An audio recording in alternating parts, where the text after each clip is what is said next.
You're asking yourself, why do I feel angry? If you want to know why, keep watching.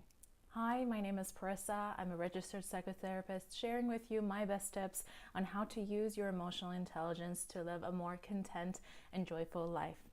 In today's video, I'll tell you about 3 questions you can ask yourself to better understand where your anger is coming from. So to start, not all feelings of anger are the same. We have healthy versus destructive anger. We can have secondary anger that's covering or masking other painful emotions like hurt, sadness, shame, or fear. In today's video, however, I'll specifically talk about a type of anger that's healthy and adaptive.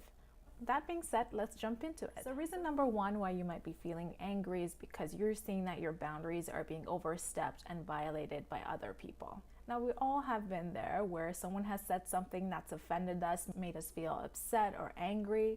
Maybe we felt disrespected by their comments or behaviors and felt like they're putting us down in front of others, making us feel embarrassed. What's happening here is that you have certain standards and boundaries for how you'd like to be treated by other people. So when someone decides to violate your boundaries and treat you with disrespect, that's when it's actually quite healthy for you to feel angry. In this case, your healthy anger allows you to push forward, take a stand, and say, no, that's not acceptable behavior, and I won't let myself be treated with disrespect. Getting in touch with your anger here allows you to actually protect yourself from further violation. It keeps your sense of self intact, your sense of self-worth intact, and it actually allows you to reinforce healthy boundaries so that the same person who offended you this time will learn to honor your boundaries next time. So what's reason number 2 why you might be feeling angry? We all feel angry when we see our rights are being violated. Now, I guess I can give you a very simple example of this. Let's say you're working in a company for really long hours. You're really committed to the work you're doing. You may even be overworking yourself, feeling like your workload is 10 times the workload of some of your colleagues, which is absolutely not fair. At the same time, though, you don't feel like you're being fairly compensated for what you're doing. Maybe you have to actually work some night shifts. And to make matters worse, maybe you're even on a contract. On the other hand, your coworkers are enjoying their permanent positions, they enjoy stable work hours, and do not put in as much work as you do. So one day you finally decide to go for a more suitable position and apply within the company to get promoted to a position with a higher pay and better hours. However, here's the key. To your surprise, the management decides to choose your colleague who you believe is less qualified than you for this promotion. I mean, who wouldn't be angry in this situation? I would. Something you believe you absolutely deserved and were the right candidate for was unjustly just snatched out of your hands.